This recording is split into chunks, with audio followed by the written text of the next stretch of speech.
All right, how's everybody doing? This is the Comic Samurai. I want to welcome you to my next video, and tonight we're going to be looking at my top 10 Star Wars comic book covers. Now, this video was inspired by Comic Collector Geek, and when he did his list, his number one choice was this beautiful Star Wars #1. So I'm going to kick it off with that as an honorable mention. But let's go ahead and jump right into my top 10 list. At number 10, we got this one-shot called Boba Fett, Bounty on Barracuda. And you're going to find a common theme in most of my picks is that they feature that character of Boba Fett. I just love that bounty hunter, and this is a great image of him. All right, let's move it on. At number 9, we got this Star Wars Dark Empire #4. And if you haven't read that Dark Empire series, there was also Dark Empire 2, which you'll see some covers here shortly. They were both just great series. But this cover featuring Han Solo and Princess Leia and all the bounty hunters in the background and those blast doors with the Millennium Falcon behind them. This is just one of my favorite Star Wars images. I wish they'd make this one into a poster.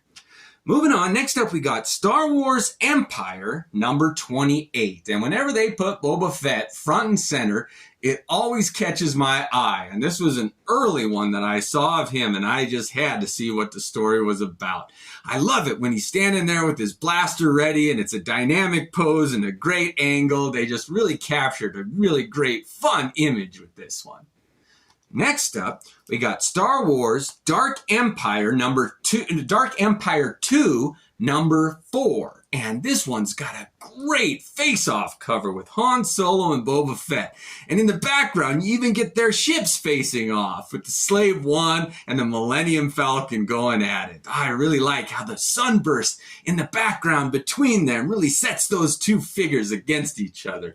And again, this Star Wars Dark Empire 1 and 2, they were such fun series.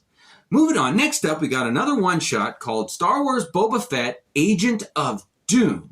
And I like how he's kind of climbing up a wall on this one. It's kind of a brownish-orange background, and it really makes the green and the red on his uniform just pop. I love his Mandalorian armor, and now you can see all the details on this one. It really is a fun image. And you can't really notice how he's got those pegged jeans. His pants are like pegged at the bottom, and I like the images where they don't really show that, but some of these will.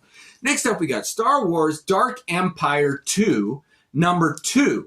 And if you thought that Boba Fett Han Solo cover was good, the only thing that tops that is when Boba Fett goes up against Chewbacca. Something about those two primal warriors going at it. I really do like this one. And I like how they have the blaster blast, the flares, the flashes from the barrel, like moving like he's shot a couple times. It just really is a dynamic cover. It's one of my favorite images right there. Next up, we got one. It's a rare one. No Boba Fett on this, but it's Star Wars Dark Empire #1. And when I went to a comic shop down in Denver one time, I'd never heard about this series. I didn't know it was coming out, but I saw this cover and it blew my mind. I just said, I have got to buy this comic book and see what's going on the inside. And it's kind of a what-if tale. It continues the story of these characters, and it's just an amazing story, and it's exemplified in this cover. I really do like that one. Next up, we got Star Wars Return of the Jedi Infinities #4. And if you thought that Dark Empire was a what if, this really is a what if. I mean, it asks a lot of questions if things had went differently. And if you see on the cover here, Darth Vader's arm has been cut off. So it's kind of a twist. Luke didn't necessarily lose his hand, but Vader lost an arm. And I love when there's a twist like that. Like how's that going to work out? It really is a fun, interesting cover that asks questions. And that's what makes it fun for me. All right, we only got a few left. And this is just an iconic, classic Star Wars image. It's number 68 from the original Marvel series. And if you want a great Boba Fett image that has stood the test of time, it's this one. That yellow in the background just pops, and it sets off his uniform, and that flare right in the middle of him blasting. They caught the picture right when he's blowing somebody away. Oh, I really like that image. It's a fun one.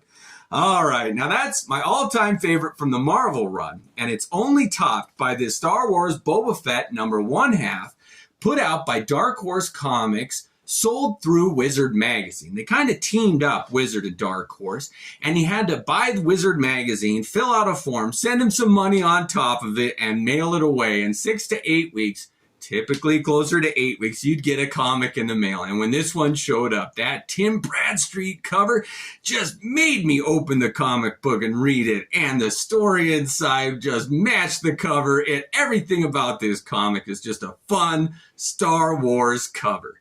So those are my top 10. I want to know what yours are. Let me know if you have any of these, if you liked them or not. Have a good night. Thanks again.